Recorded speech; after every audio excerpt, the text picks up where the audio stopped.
Hello guys, आपका स्वागत है आपके अपने चैनल नॉलेज ऑफ एजुकेशन में। आज हम हिंदी ग्रामर में संधि चैप्टर पर डिस्कस करेंगे। आज हम संधि के बारे में डिटेल में जानेंगे कि संधि किसे कहते हैं, संधि विच्छेद क्या होता है और संधि के कितने भेद होते हैं। सभी को डिटेल में पढ़ेंगे बारी बारी से। चलिए देखते हैं कि संधि किसे कहते हैं, यानी संधि किसे कहते हैं। तो संधि शब्द का अर्थ है मेल या जोड़, यानी कि संधि माने कि एक प्रकार का ज्वाइन, जिसे हम कॉम्बिनेशन भी कहते हैं, यानी कि शब्दों का एक जोड़ होता है। जब दो शब्दों का मेल हो तो पहले शब्द की अंतिम ध्वनि तथा दूसरे शब्द की पहली ध्वनि एक दूसरे को प्रभावित करती है। दोनों के मेल से उसमें जो विकार या परिवर्तन होता है उसे संधि कहते हैं। अर्थात उसे परिभाषित रूप में कह सकते हैं कि दो वर्णों के परस्पर मेल से जो विकार या परिवर्तन होता है उसे संधि कहते हैं। यानी कि पहले शब्द का अंतिम ध्वनि और दूसरे शब्द का प्रथम ध्वनि को जोड़ने से जो शब्द बनता है उसे हम संधि कहते हैं। संधि विच्छेद किसे कहते हैं? संधि युक्त, यानी कि कोई शब्द हो आपस में जुड़ा हो और उसको अलग करने की प्रक्रिया को क्या कहेंगे? संधि विच्छेद। संधि युक्त शब्दों को अलग करके लिखने की प्रक्रिया को संधि विच्छेद कहते हैं। उदाहरण के रूप में परोपकार। परोपकार हमारा एक शब्द यानी संधि युक्त शब्द है, यानी जुड़ा हुआ, उसको अलग करके लिखने की प्रक्रिया को क्या कहते हैं? संधि विच्छेद। से परोपकार में पर प्लस उपकार, परमेश्वर में परम प्लस ईश्वर, परमेश्वर हो जाएगा। तो संधि के भेद कितने होते हैं भाई? संधि जानते हैं तो संधि के भेद भी कितने होते हैं, यानी संधि के कितने प्रकार होते हैं? तो संधि के मुख्य रूप से 3 प्रकार होते हैं: स्वर संधि, व्यंजन संधि और विसर्ग संधि। अब स्वर संधि के भी भाग होते हैं। तो स्वर संधि किसे कहते हैं? पहले दो स्वरों के मेल से होने वाले विकार अर्थात परिवर्तन को स्वर संधि कहते हैं। स्वर संधि में दो स्वरों के मेल से होने वाले परिवर्तन को स्वर संधि कहते हैं। स्वर संधि के भेद कितने होते हैं? तो स्वर संधि के 5 भेद होते हैं। पहला है दीर्घ संधि, गुण संधि, वृद्धि संधि, यड़ संधि और अयाद संधि। आज हम इस वीडियो में स्वर संधि के भेद के बारे में बारी बारी से पढ़ेंगे। चलिए शुरू करते हैं। दीर्घ संधि। दीर्घ संधि की पहचान क्या है? दीर्घ संधि को हम कैसे पहचान सकते हैं कि ये हमारा दीर्घ संधि है? चलिए देखते हैं आगे। तो पहला स्वर संधि का भेद है दीर्घ संधि। दीर्घ संधि क्या होता है? ह्रस्व या दीर्घ अ ई उ के पश्चात क्रमशः ह्रस्व या दीर्घ अ ई उ स्वर आए तो दोनों मिलकर दीर्घ आ, बड़ी ई और बड़ा ऊ हो जाते हैं। ठीक है, तो पहले देखते हैं इसको।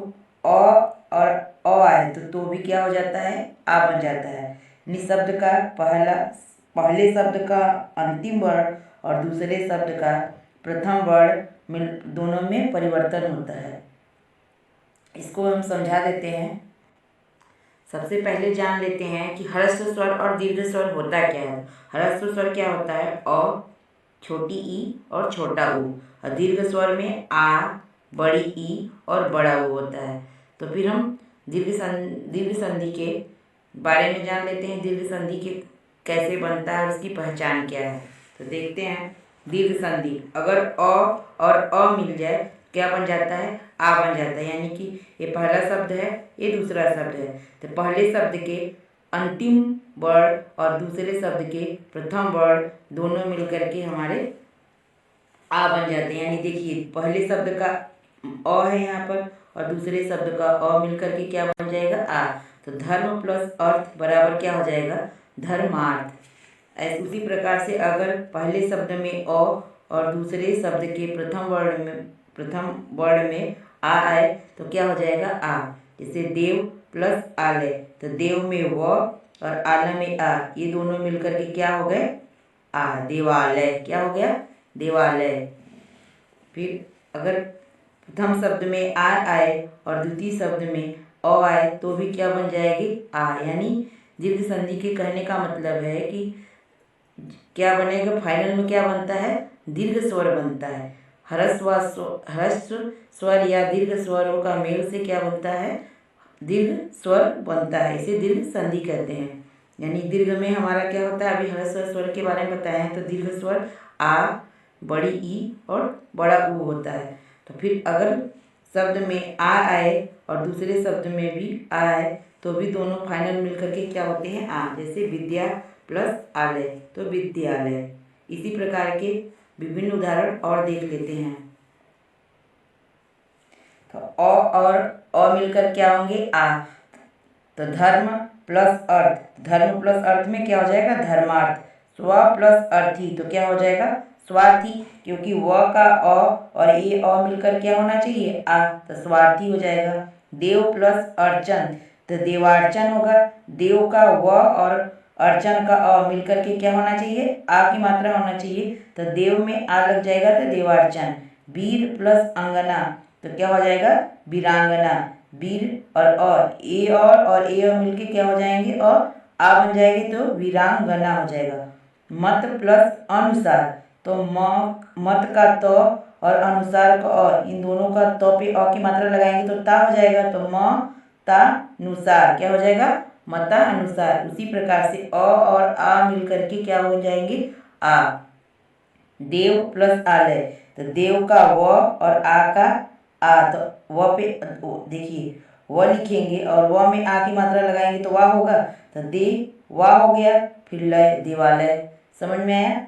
नेक्स्ट है नव प्लस आगत। नव का व और आगत तो व में आ की मात्रा लगाएंगे तो क्या हो जाएगा, वाह। तो नवा और गत नवागत। सत्य प्लस आग्रह तो सत्य क्या य होगा और आग्रह का आ। तो य पे आ की मात्रा लगाएंगे तो सत्या, फिर ये ग्रह हो जाएगा सत्याग्रह।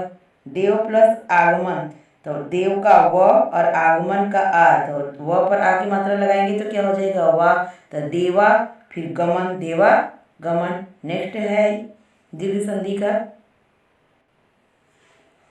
आ और अ मिलकर के क्या बनेंगे, आ बनेंगे। जैसे परीक्षा प्लस अर्थी तो परीक्षा का छा और अ यानी छ पर अ, छ पे अ की मात्रा यानी छ पे कोई परिवर्तन नहीं होगा, पहले से आ की मात्रा है तो परीक्षा और थी परीक्षार्थी बन जाएगा। सीमा प्लस अंत सीमांत क्या हो जाएगा, सीमांत। दिशा प्लस अंतर तो दिशांतर। रेखा प्लस अंत रेखांत।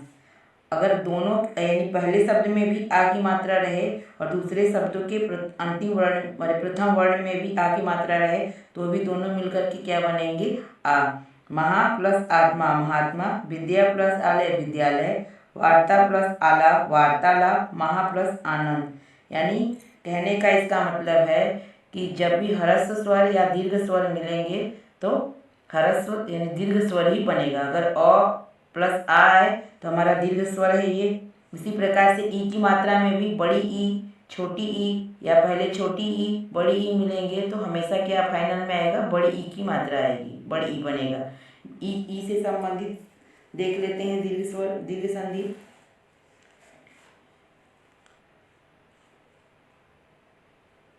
देखिए ई प्लस ई बड़ी छोटी ई है और छोटी ई तो दोनों मिलकर के क्या बनेगा, बड़ी ई ही बनेगा। यानी कि हमें हमेशा दीर्घ स्वर बनेगा। समझ में आया।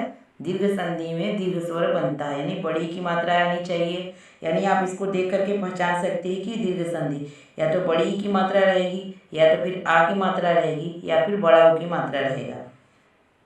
अति प्लस यू अति प्लस यू छोटी की मात्रा है तो क्या हो जाएगा, तो पर छोटी की मात्रा है तो बड़ी की मात्रा लग जाएगी अतीव। कवि प्लस इंद्र कविंद्र। मुनि प्लस इंद्र मुनीन्द्र। समझ में आ रहा है। कपि प्लस इंद्र कपिंद्र। रवि प्लस इंद्र रविंद्र। उसी प्रकार से अगर बड़ी छोटी ई और बड़ी ई मिलेंगे तो बड़ी ई बनेगा यानी दीर्घ स्वर बनेगा। गिरि प्लस ईश तो गिरीश। परि प्लस इच्छा परीक्षा। मुनि प्लस ईश्वर मुनीश्वर। हरि प्लस ईश हरीश। आगे है ई से संबंधित और है, अगर बड़ी ई पहले आ जाए उसके बाद छोटी ई यानी पहले शब्द के अंतिम में बड़ी ई और दूसरे शब्द के प्रथम वर्ण में छोटी ई आए तो दोनों मिलकर के क्या बनेंगे, बड़ी ई की मात्रा। मही प्लस इंद्र महेंद्र। योगी प्लस इंद्र योगेंद्र। सची प्लस इंद्र सचिंद्र। लक्ष्मी प्लस इच्छा लमिच्छा। समझ में आया? तो रजनी, इसी प्रकार से अगर दोनों शब्दों में बड़ी ई की मात्रा है तो भी हमारा क्या बनेगा? बड़ी ई। रजनी प्लस ईस रजनीश, योगी प्लस ईस योगीश्वर, योगी प्लस ईश्वर योगीश्वर हो जाएगा। जानकी प्लस ईस जानकीस, जानकी प्लस ईस तो बड़ी की मात्रा जानकी प्लस इसमें स बचा तो बस जानकीस हो गया। नारी प्लस ईश्वर नारी, बड़ी की मात्रा स्वर नारीश्वर। उ से संबंधित भी है स्वर। छोटा उ और छोटा उ मिलकर क्या बन जाएंगे? बड़ा उ। तो भानु प्लस उदय भानुदय, भानु नौ पे बड़ा उ की मात्रा हो जाएगा, यानी छोटा उ और बड़ा छोटा उ दोनों मिलकर के बड़ा उ होना चाहिए, तो नौ पे बड़ा उ की मात्रा लग जाएगा और दय भानुदय। विधु प्लस उदय, तो विधु में भी धु और ए उ मिलकर के बड़ा उ की मात्रा हो जाएगा, तो विधुदय विधुदय। गुरु प्लस उपदेश, इसका र और उ मिलकर के यानी र का छोटा उ और उ छोटा उ दोनों मिलकर क्या बन जाएंगे? बड़ा उ। तो गुरुपदेश। लघु प्लस उत्तर, तो लघु का घ और उ का ये दोनों छोटा है, इससे मिलकर के बड़ा हो जाए तो लघुत्तर लघुत्तर। समझ में आया? लघु प्लस उर्मी, छोटा उ और बड़ा उ मिलकर के बड़ा उ बनाएंगे लघुर्मी। धातु प्लस उष्मा धातुष्मा, सिंधु प्लस उर्मी सिंधुर्मी, साधु प्लस ऊर्जा साधुर्जा। आगे है बड़ा उ और छोटा उ मिलकर क्या बनाएंगे? बड़ा उ, यानी कि इसके कहने का मतलब है कि आ ओ ये मिलकर के हमेशा दीर्घ स्वर बनाएंगे, आ बन जाएगा। और छोटी ई बड़ी ई के साथ छोटी ई या दोनों छोटी ई मिलकर के हमेशा बड़ी की मात्रा बनाएंगे। और छोटा उ बड़ा उ के साथ छोटा उ या दोनों बड़ा उ रहे या दोनों छोटा उ रहे, दोनों मिलकर के हमेशा बड़ा उ बनेगा। समझ में आया? इस प्रकार से यह है वधु प्लस उत्सव, तो वधु में बड़ा उ हो जाएगा वधु सव। भानु अरे भू प्लस उत्सर्ग भूत सर्ग, वधु प्लस उपकार वधुपकार, भू प्लस उद्धार भूतधार। सरयू प्लस उर्मी सरयूर्मी, भू प्लस उष्मा भूष्मा, वधु प्लस उर्मी वधुर्मी। मैं आशा करती हूँ कि आपको दीर्घ संधि समझ में आ गया होगा। अगर समझ में आ गया तो एक लाइक करना, अगर वीडियो अच्छा लगा तो सब्सक्राइब करना और शेयर कर देना। अगर हमारे वीडियो पर पहली बार आए हैं तो सब्सक्राइब भी कर देना। वीडियो को यहीं पर एंड करते हैं, फिर मिलेंगे नेक्स्ट वीडियो में गुण संधि और वृद्धि संधि के साथ। Take care, bye bye.